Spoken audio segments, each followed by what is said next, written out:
Maymay burst into tears as she visits her grandfather's burial. Heartbreaking.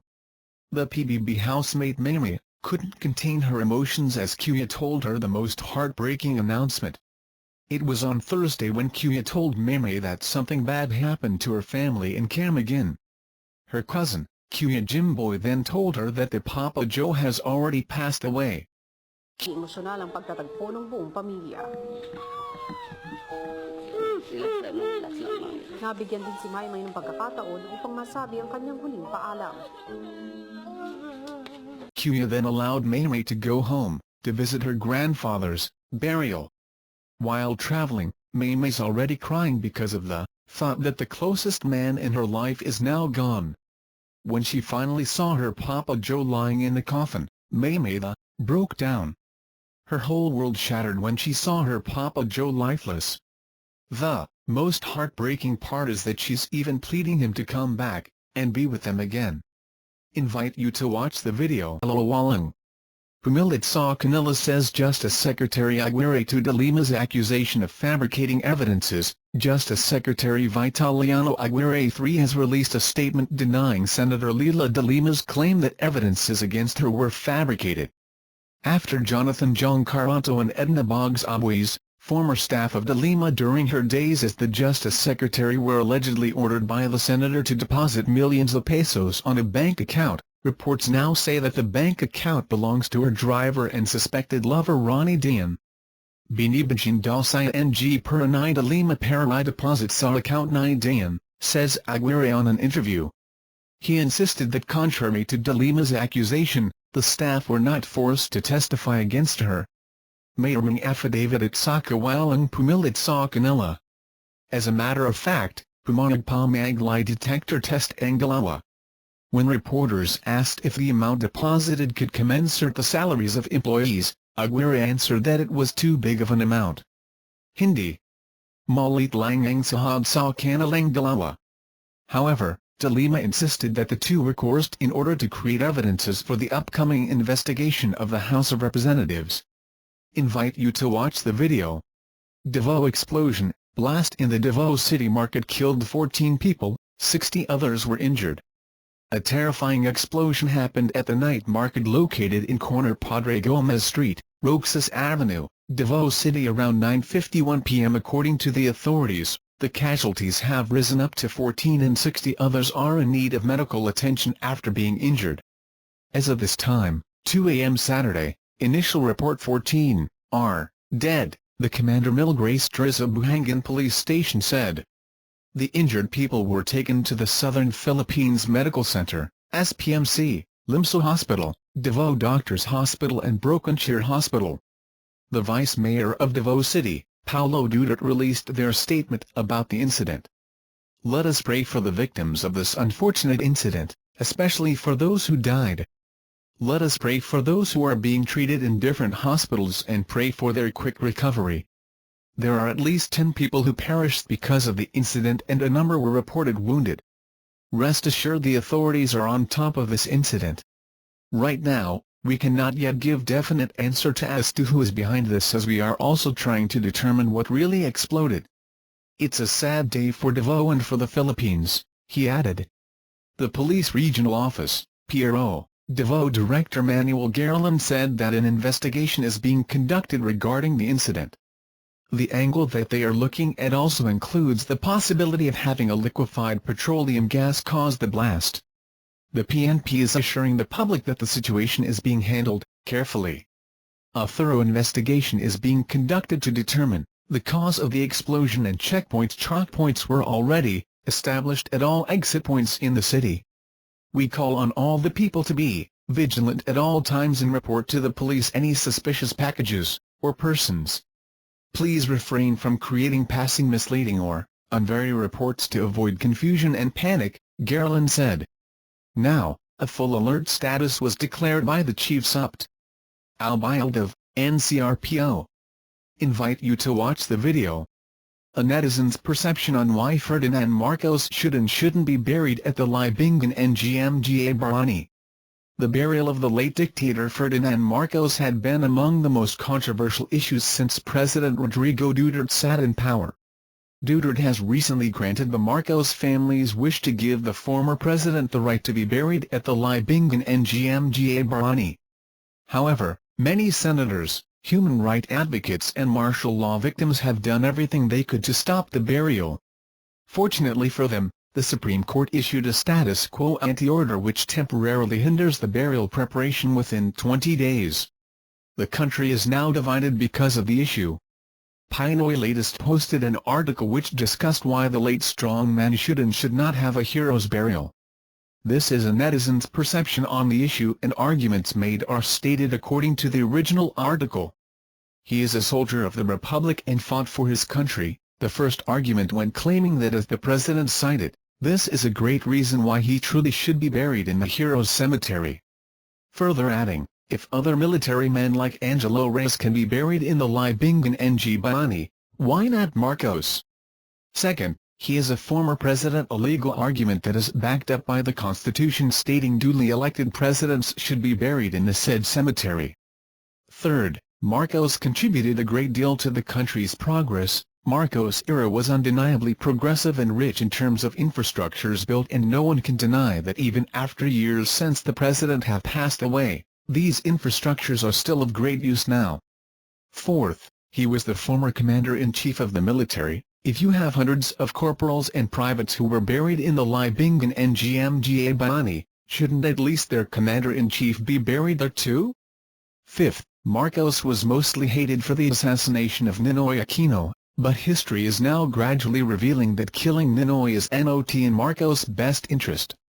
Despite the alleged hostility between the two, facts show that no one has ever proven that the assassination of Ninoy Aquino is linked to Marcos, which clearly debunks the argument with regards to the late Aquino's death. 6. Human rights violations during the Marcos era are harsh, but they cannot be directly blamed on Marcos, as they could also be products of military abuse, based on Pinoy latest's article. There were also human rights violations during Cory's time, FVR, IRAP, GMA, and even in Noynoy's time. Why aren't these presidents marked as traitors? It further questioned. Lastly, the ill-gotten wealth is gradually becoming a myth. To Aquino presidents later, this Marcos' ill-gotten wealth has not been found. Can you strip off hero status from a former president based on unproven accusations and cases? The statement further probed. It further discusses why Marcos should not be given a hero's burial with regards to the current Philippine president, claiming that there are 3 reasons why the burial should not be pushed. First, giving him a state burial can possibly lead to divisiveness and more opposition in the country. Second, this hero's burial can potentially give President Digong's enemies an excuse to undermine his presidency. Third, Marcos' family should say sorry first. However, the last argument carried a tone that proved why the argument seemed absurd, as it quoted a statement from the dictator's son saying, "Will I say sorry for the thousands and thousands of kilometers of roads that were built?" It also appears that sentiments among various groups that oppose the Marcos state burial are based on hate, and not on a desire for national healing and moving forward, it further claims. Invite you to watch the video. UAAP Season 79 Preview, Young Bulldogs to bank on chemistry. Head coach, Eric Altamirano, last year, 7-7, key losses, Jello Alolino, Paulo Javlona, Kyle Neeps, key holdovers, Alfred Erga, J. Alejandro, Reverend Diputado, key additions, Joshua Sinclair, Matt Salem, Matt Aquino. National University may lack in experience, but its head coach Eric Altamirano feels having built good teamwork will counter that weakness. It's a completely new look for us. We have a lot of young players, so we're going to be very different from the team that we had 2 years ago, Altamirano told Inquirer.net. For a young team, the experience is always the concern, but I like the blending of the old and the new. I can see that they have good chemistry and they work together, so I think the team is coming along very well. With the departure of Jello Alolino, Paulo Javlona and Kyle Neeps, Alfred Erga remains as the lone player from NU's core 2 years ago when it won the UAAP title. The 3 veterans, especially Alolino and Javlona, provided leadership and backcourt stability last season, where the Bulldogs made the Final Four as the number 4 seed. Though their absence is a big loss, Altamirano believes his current players will be able to fill the hole by working together. Leadership should come as a collective effort. We need everyone to have that. We expect everyone to lead because we have a lot of young players. But Jay, Alejandro, and Alfred, Arriaga, are going to be key for us in that aspect, said Altamirano. Arriaga was the finals MVP during the Bulldogs' historic title run, while Alejandro is expected to have a breakout year as one of the veterans that will try to lead a young group back in championship contention. We have good chemistry and I believe that this year we will be able to contend against other teams. Invite you to watch the video. Pacquiao Vargas about to be distributed by Top Rank's PBB arm after HBO snub. After HBO Sports declined to broadcast Manny Pacquiao's comeback bout against Jesse Vargas on November 5, Top Rank chief Bob Arum decided to do the pay-per-view, PPV, production himself. Arum revealed that Top Rank's own in-house services would produce, distribute and promote the 12-round welterweight championship clash between Pacquiao and Vargas, which takes place at the Thomas & Mack Center in Las Vegas, Nevada. "We will change the way that old pay-per-view operates," he promised in an interview with RingTV.com. HBO, which aired Pacquiao's major in-ring encounters in the past, refused to handle the matchup because the cable network's focus is on the much-awaited confrontation between light heavyweight titleholder Sergey Kovalev and former super middleweight kingpin Andre Ward on November 19. "And so for years, we've had this plan of having HBO distribute and it was convenient," Arum said. "Now, because of their position that we were too close to the Ward-Kovalev fight, we suddenly realized, who the hell needs them?" Arum sees it as a good decision as it will allow Top Rank to directly negotiate with television distributors, which will save the promotion a large sum of money. The distributor charges 7.5% and actually enters into 3 contracts with DirecTV, Dish and Within Demand, he stated. "We do those contracts ourselves.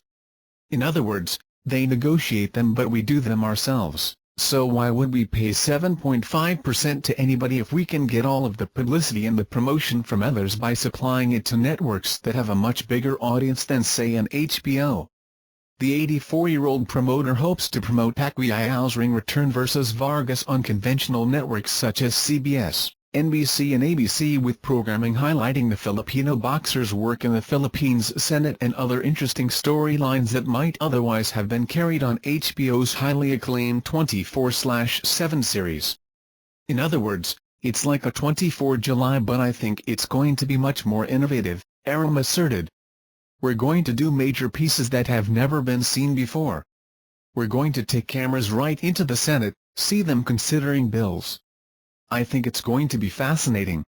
As for the commentating panel, Arum stressed that he plans to put a star-studded announcing team, which he will rival the work of HBO's Jim Lampley and Max Kellerman.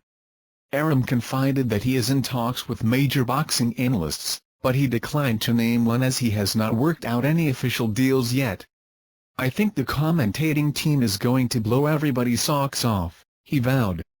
According to Arum, Top Rank's initial plans have received a good feedback from its partners and television companies, which gives him a hindsight that they could pull it off.